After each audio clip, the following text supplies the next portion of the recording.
Picture this: it is the deep heart of winter, and the sun has abandoned the sky. In parts of the Viking world, daylight lasts barely a few hours more, a dim glow than anything bright. A kind of twilight that kisses the snow-draped trees, then vanishes again, leaving darkness that stretches for what feels like days. Now imagine yourself in a turf-walled farmhouse. The air inside is smoky. A small hearth flickers weakly in the center, its heat struggling to reach the corners of the single shared room. There is no chimney, the smoke finds its own way out, or doesn't. Eyes sting.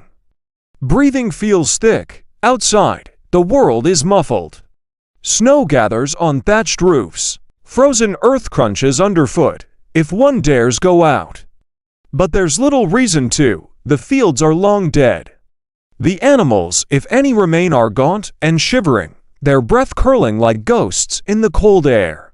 For the Viking farmer, winter was not a time of feasting. It was a time of waiting, of rationing, of wondering whether the smoked fish and stored grains would last. The food stores, buried deep in pits or stored in sealed barrels, were precious: salted herring, barley flour, maybe dried berries. If the summer had been kind, every meal was measured, every mouthful calculated. There is no fresh food, no vegetables, no foraging. Even water is a task. Ice must be broken, melted, and every log of firewood is a decision.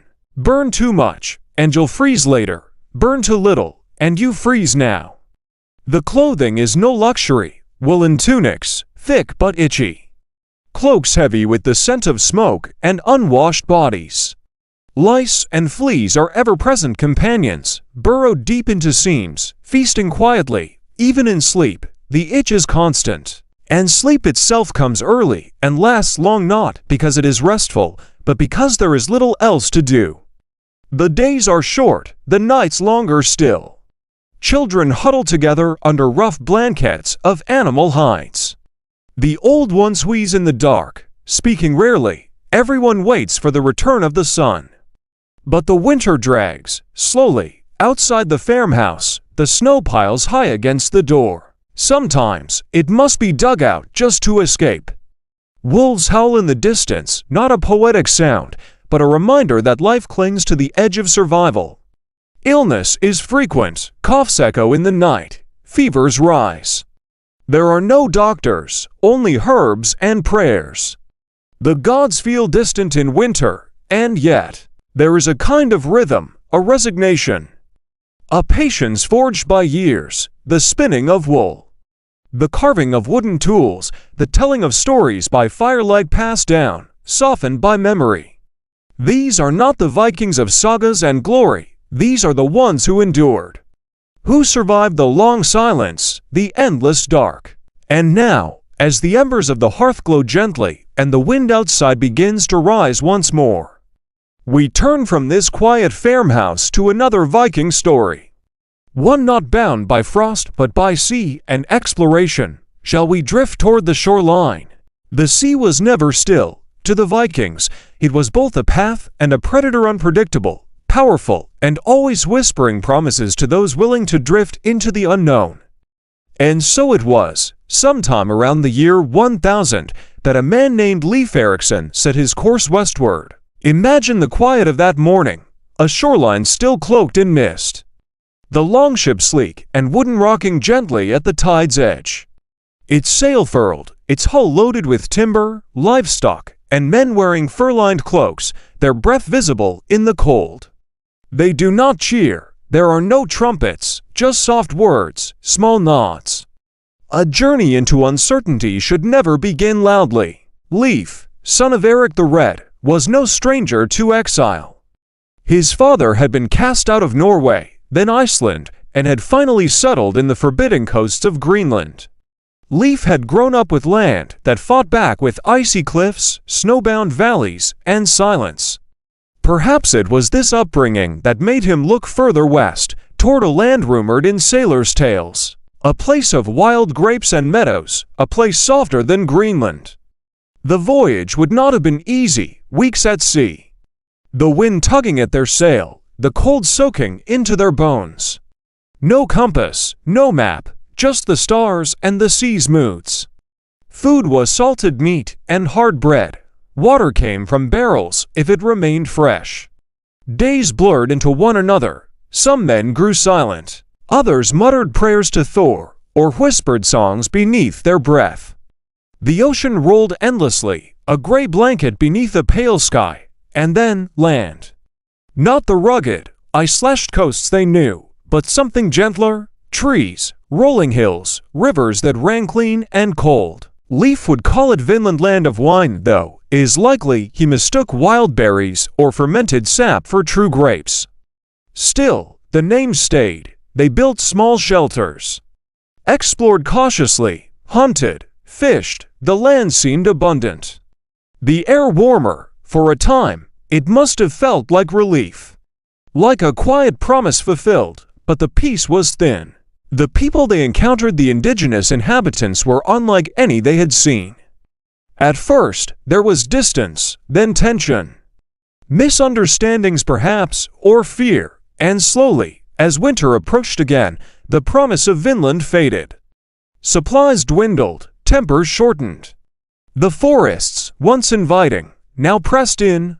Leif did not stay. He returned to Greenland with stories, but without glory. No treasure, no conquests, just quiet observation of a land different, but not welcoming.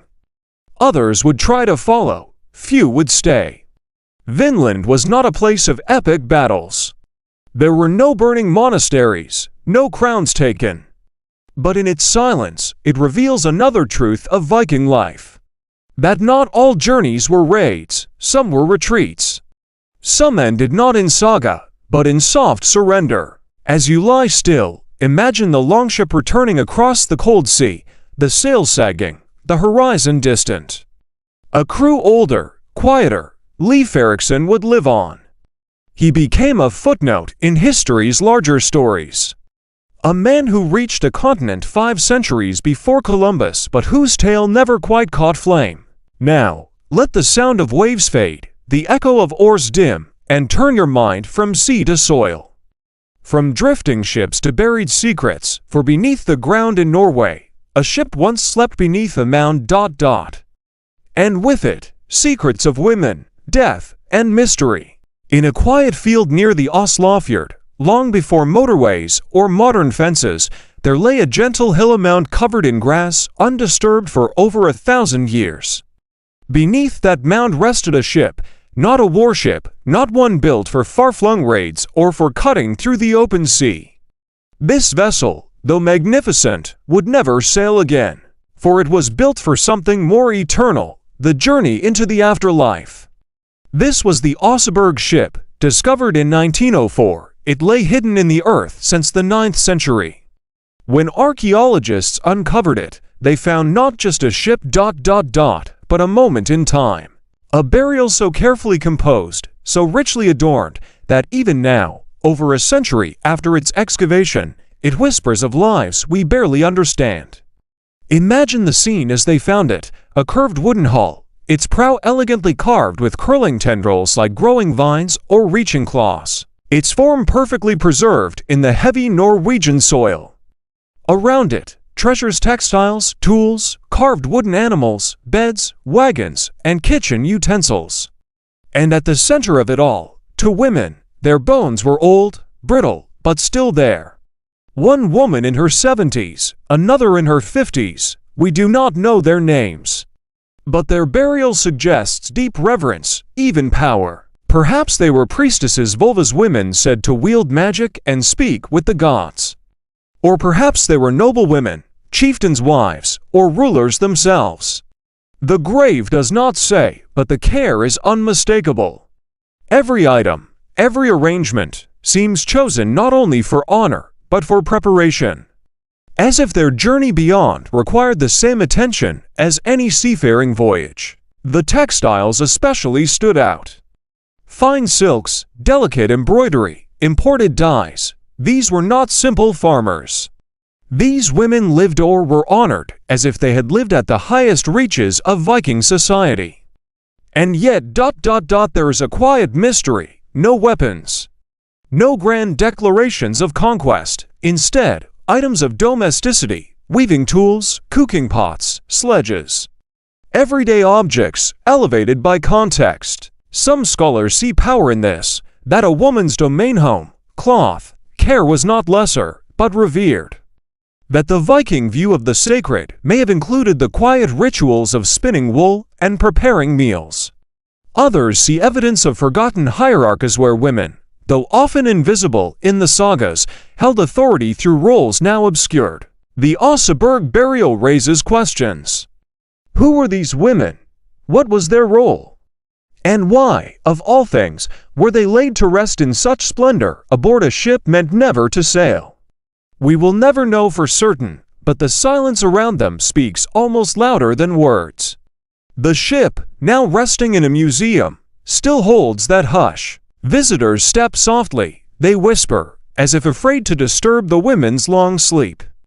And so we leave them, gently, to lives folded into wood and earth. A ship not for raiding, but for remembering. From buried queens and sacred threads, we drift now into another space.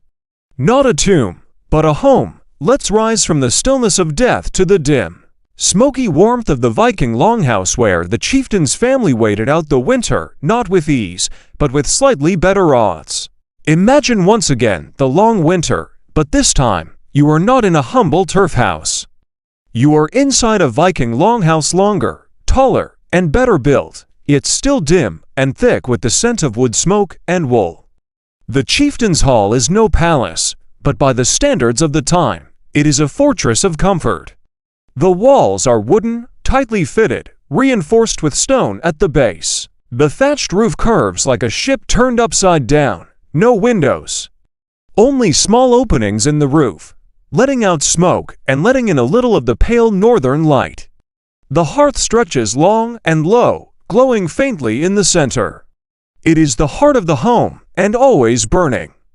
The smell of burning peat and meat fills the air, earthy and heavy. And here, the chieftain's family passes the winter. There is more food here than in the farmer's house. Barrels of meat, salted meat, baskets of dried fruits, even cheese wrapped in waxed cloth. Servants move about quietly, keeping things warm, stirring pots, mending garments.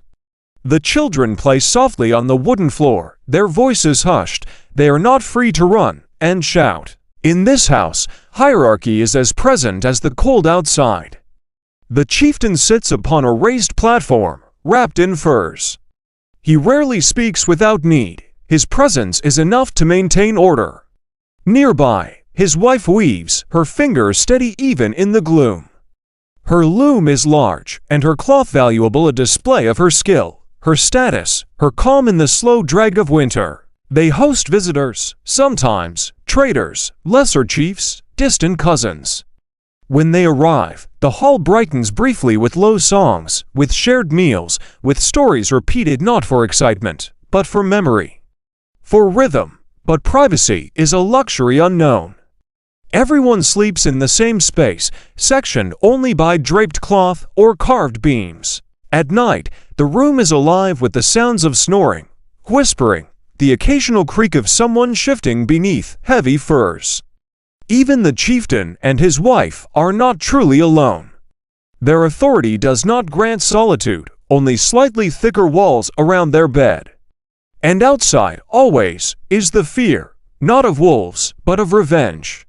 The Viking world was built on honor, and revenge was its dark twin. If a relative of someone killed came for justice, the door would not stop them. The chieftain, despite his status, would always be wary of old blood feuds, of betrayal from within. This fear lingered even in sleep, even in the laughter of children or the creak of the loom. It was part of life, as constant as the snow on the roof. And yet, the longhouse endured. It was a place of waiting, of stories, of warmth pulled close against the cold, a place where power was held quietly, like a glowing ember. The walls held memories, names etched into wood. Gods carved in shadowy corners, every crack in the beam, every creak of the door, a reminder that life here was still fragile, just slightly less so. Now, As we sit with them, as the wind brushes softly against the outer walls, we prepare to leave this world of flickering firelight and distant war horns. Let us step gently away from the frozen fields, from the drifting ship, from the burial mound, and from the smoky longhouse toward the quiet now of our own sleep.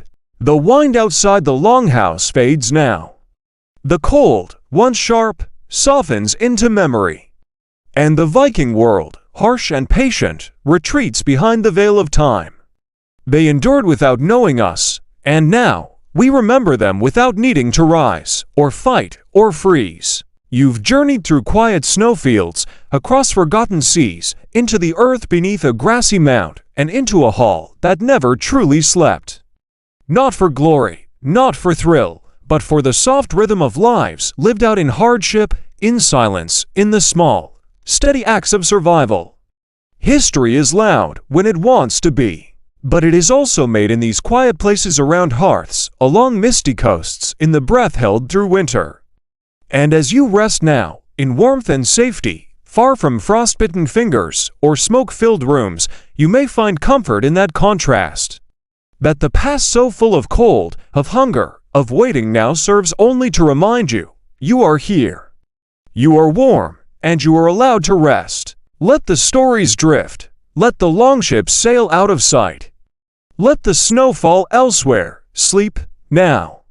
And let the wind carry the past far away.